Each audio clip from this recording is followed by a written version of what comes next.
Ganga versus मंगा।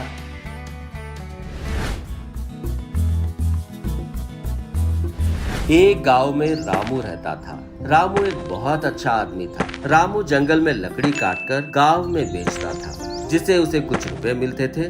वह अपने परिवार को चला रहा था। रामू की एक ही बेटी थी, पूजा। पूजा की माँ की मृत्यु हो चुकी थी, इसीलिए रामू ही पूजा के सारे काम करता था और अपनी बेटी पूजा का खूब अच्छे से ख्याल भी रखता था। एक दिन रामू जब जंगल में लकड़ी काटने के लिए जाने वाला था। पिताजी। बोलो बेटी। पिताजी, आज मेरे लिए नए कपड़े खरीदोगे क्या? हाँ, जरूर खरीद लूंगा। तुम घर में ही रहकर खेलो, कहीं बाहर मत जाना।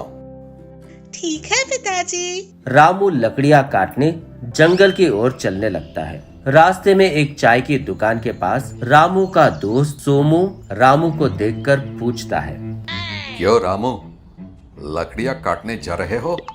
बगल में बैठा शिवा कहता है, हाँ, लकड़ी लाकर तुम्हें उसमें डालकर जला दो तो इस गांव की मुश्किलें दूर हो जाएगी। सोमू शिवा की बात सुनकर गुस्से से देखने लगता है। तुम मुझे ऐसे क्यों देख रहे हो? मैंने तो कुछ ऐसा वैसा नहीं कहा। क्या तुमने कुछ नहीं कहा? मैंने कुछ नहीं कहा। तो फिर मुझे ऐसा क्यों लगा जैसे तुमने कुछ कहा हो? अगर पाप भर जाते हैं अब ऐसे ही सुनाई देने लगता है। देखो फिर से, तुम्हें लग रहा होगा कि तुम मन में सोच रहे हो, पर तुम ये सब ऊपर बोल रहे हो। मेरी मन की बातें आपको सुनाई दे रही है। मुझे माफ कर दीजिए, मुझे पता नहीं था। ठीक है, ठीक है। उतने में रामू कहता है, जी हाँ, ठीक है। जाते वक्त कुछ लकड़ी या घर में दे देना। ठीक है साहब। लकड़ी तो डाल देगा वो, पर क्या तुम लोग पैसे दोगे उन लकड़ियों के? रामू चुपचाप वहां से जंगल में लकड़ियां काटने चला जाता है। रामू जंगल से लकड़ियां काटकर उन्हें दुकान में बेचकर पैसे ले लेता है। उन पैसों से वो इस दिन के लिए सब्जियां और चावल खरीदकर घर की ओर चल देता है। जैसे ही पूजा अपने पिता को घर के पास देखती है, पिताजी वापस आ गए? पूजा दौड़ते हुए आकर अपने पिता रामू को जोर से पकड़ लेती है। रामू को सुबह की पूरी बात याद आ जाती है। रामू की आंखों में आंसू आ जाते हैं और वो अपनी बेटी पूजा की ओर देखते हुए कहता है, मुझे माफ कर दो बेटी, मैं तुम्हारे लिए आज भी कपड़े नहीं ला सकता। कोई बात नहीं पिताजी, कल ले लेंगे।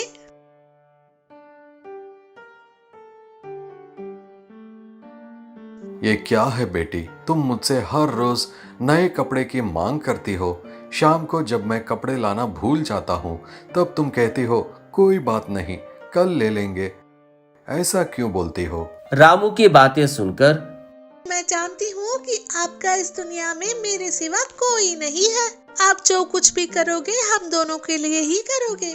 मुझे लगा कि अगर मैं रोज आपसे नए कपड़े मांगती रही तो एक न एक दिन तो आप ले ही आओगे, और अगर आप लाना भूल भी गए तो कोई बात नहीं पिताजी। पूजा की बातों को सुनकर रामू रोने लगा।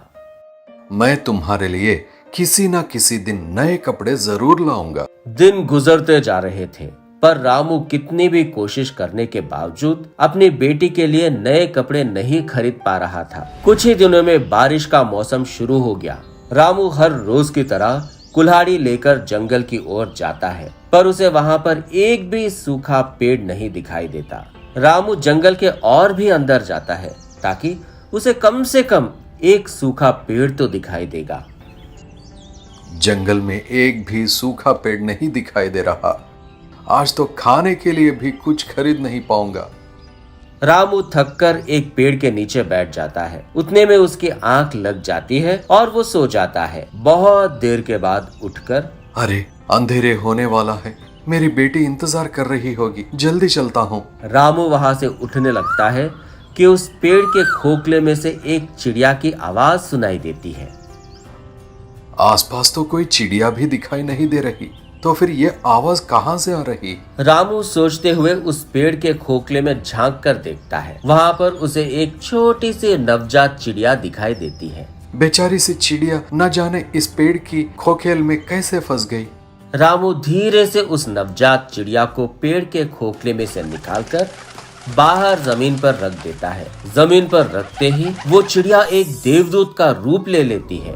रामू आश्चर्य से उस देवदूत की ओर देखते रह जाता है। ना जाने कितने सालों से मैं इस पेड़ की खोखले में फंसी हुई हूँ। तुमने आज मुझे इस श्राप से मुक्ति दिलाई है। आप कौन है? मैं एक देवदूत हूँ। एक ऋषि के श्राप के कारण मैं इस पेड़ की खोखले में फंस गया था। इतने सालों से कोई भी इस तरफ नहीं आया। आज तुमने मुझे इस पेड़ की खोखले से बाहर निकालकर जमीन पर रख दिया, जिससे मुझे अपनी पुरानी जिंदगी मिल गई है। अब तुम बताओ, तुम्हें क्या चाहिए मुझसे? आप कुछ भी दे सकते हो क्या? हाँ, कुछ भी। मेरी बेटी के लिए एक जोड़े ने कपड़े दे दीजिए आप। हा हा हा हा, बस इतना ही। ये लो। देवदूत रामू को कपड़े देता है। इतने सालों के बाद मैं अपनी बेटी की इच्छा पूरी कर रहा हूँ। इन कपड़ों से तुम सिर्फ अपनी बेटी की इच्छा ही नहीं, अपनी भी सारी मुश्किलें दूर कर सकते हो। तुम्हारी बेटी इन कपड़ों को पहनकर जिन जिन वस्तुओं को छुएगी वो सब सोने का बन जाएगा। देवदूत वहां से गायब हो जाता है। कुछ देर के बाद रामू भी वहां से गायब होकर अपने घर में प्रत्यक्ष होता है। क्या यह सब सपना था? अगर यह सब सपना होता तो मेरे पास ये नए कपड़े नहीं होते। सच में उस देवदूत ने मुझे नए कपड़े दिए हैं। अपनी बेटी को यह कपड़े पहना कर देखता। अभी इन कपड़ों की क्या जरूरत है? पहले तुम जाकर इन कपड़ों को पहन कर आओ। पूजा को कमरे में भेज देता है। कपड़े बदलकर आने के बाद बेटी पूजा, जरा एक बार इस ग्लास को पकड़ो तो। पूजा के ग्लास को पकड़ते हैं। वो ग्लास सोने का बन गया, जिसे देखकर दोनों बाप बेटी हैरान हो गए। एक बार इस पत्थर को पकड़ो तो। पूजा अपने पिता की बात सुनकर उस छोटे से पत्थर को पकड़ लेती है। पूजा का छूते ही वह पत्थर हीरे का हो जाता है। उस देवदूत ने सब सच ही कहा था। उसने मेरे सारे कष्ट दूर कर दिए हैं। ये सब देखकर रामू बहुत खुश हो जाता है और अपनी बेटी पूजा को गले से लगा लेता है। धीरे धीरे उस परिवार के कष्ट दूर हो गए। अब रामू पूजा को स्कूल भी भेजने लगा। दिन सुबह गंगा नींद से उठकर आंगन साफ करने के लिए हाथ में झाड़ू लेकर घर से बाहर आती है। पहले से ही वहाँ पर झाड़ू मारकर पानी मारकर रंगोली बनी हुई थी। वो देखकर गंगा आश्चर्य होकर, हाँ, ये आज क्या हुआ है? ये रंगोली किसने बनाई है यहाँ? अंदर जाकर देखती हूँ। ऐसे बोलकर आश्चर्य होकर रसोई घर की तरफ जाती है। रसोई घर में सारे बर्तन धुले हुए थे। वो देखकर फिर से, क्या सारे बर्तन भी धुले हैं? बाप रे, इस घर में काम करने वाला कौन है? ऐसे बोलकर हॉल में आती है और तभी मंगा बाहर से दूध का पतीला लेकर अंदर आकर हॉल में बैठी अपनी सास को देखते हुए, सासू माँ, आप कब उठी? रुकिए, अभी आपके लिए गर्मा गर्म कॉफी ले आती हूँ। ऐसे कहकर अंदर जाती है। बहू के मुंह से अचानक से ये शब्द सुनकर गंगा शॉक, ऐसे देखते ही रह गई। अंदर गई हुई मंगा कॉफी बनाकर ले आकर, सासू माँ कॉफी, ऐसे कॉफी का कप देती है। गंगा कप लिए बिना ऐसे ही देख रही थी। वो देखकर मंगा, क्या हुआ सासू माँ ऐसे देख रही हैं? सासू माँ, आप ही को, ऐसे कहती है। उसकी बात सुनते ही गंगा, हाँ, ये सच है या सपना? ये तू ही है ना रे? या तेरे जैसा और कोई है? ऐसे आश्चर्य होकर पूछती है। उन बातों पर मंगा, सासू माँ, ये सपना नहीं, मैं ही हूँ और कोई नहीं है सासू माँ, ये सच है। मैं आपकी बहू मंगा हूँ। ये कभी ना करने वाली घर का काम करना क्या? ऐसे कॉफी ला कर देना क्या? तुझ में इतना बदलाव कब से आ गया? कब आया, इससे क्या फर्क पड़ता है? बदल गई ना। पहले ये कॉफी ले लीजिए, मैं जाकर आपके लिए नाश्ता बनाती हूँ। ऐसे सास के हाथ में कॉफी का कप देकर वहाँ से अंदर जाती है। गंगा आश्चर्य होकर वो कॉफी कप लेकर कॉफी पीते हुए हाँ, ये सच में बदल गई है या फिर कोई नाटक कर रही है? ऐसे सोच रही थी। मंगा घर के सारे काम कर रही थी। अपनी बहू को ऐसे काम करता देख गंगा और ज्यादा चौंक गई थी। ऐसे क्यों कर रही है ये जानने की कोशिश में अपने बेटे को फोन मिलाकर, हेलो बेटा। हाँ माँ। तेरी बीवी क्या रे, कभी ना करने वाला घर का काम कर रही है, कॉफी बना रही है, खाना बना रही है। क्या हुआ है रे उसे? कुछ कहा क्या तूने? मैं क्या कहूँगा माँ, दिवाली का त्योहार है ना माँ, त्योहार पर शॉपिंग करना है, साड़ी गहने कहा। मैंने कहा मेरे पास इतने पैसे नहीं हैं बस। ऐसा कहने पर तो काम न करके उदास होकर बैठना चाहिए। ऐसा क्यों करेगी रे वो? अच्छा तू अपना काम देख, मैं इसे देखती हूँ। ऐसे बोलकर फोन रखती है और तभी मंगा आकर, सासू माँ नाश्ता तैयार है, खाएंगी? खाऊंगी, लेकिन परसों दिवाली है ना। जी सासू माँ। पैसे देती हूँ, अगर कुछ चाहिए होगा तो ले ले। ऐसे बोल रही थी कि बाहर से रमेश नाम का आदमी आकर, भाभी घर में कोई है क्या? कौन है? भाभी मैं कपड़ों की दुकान से आ रहा हूँ, आपका बिल है 30,000, अगर पैसे देंगी तो मैं कपड़े ले जाऊंगा। ऐसे कहता है। वो बात सुनकर गंगा शॉक। कपड़े? हमने कब लिए कपड़े? आपकी बहू ने कल आपके नाम से कपड़े लिए। ऐसे कहता है। गंगा शॉक। बहू की तरफ देखती है। मंगा चुपचाप से सर नीचे रखकर खड़ी थी। उतने में दूसरा आदमी आकर, मैडम तुम्हारे पास से क्या लिया? सोने की कड़ी और डायमंड नेकलेस। ऐसे कहते ही गंगा फिर से शॉक। मंगा धीरे से हंसते हुए सर झुकाती है। अच्छा सुनो, मैं तुम लोगों के दुकान पर आती हूँ, तुम जाओ।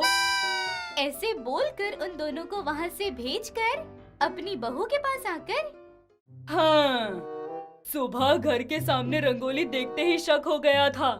मुझे बहुत बड़ा फटका लगने वाला है इस बात का। लाखों रुपए की शॉपिंग करके लाखों में एक रहने के लिए ये सब कर रही हो। वो सासू माँ, दिवाली का त्योहार है ना। दिवाली के दिन फटाकड़ियाँ घर के बाहर फोड़ते हैं रे, घर के तिजोरी में नहीं रे पागल।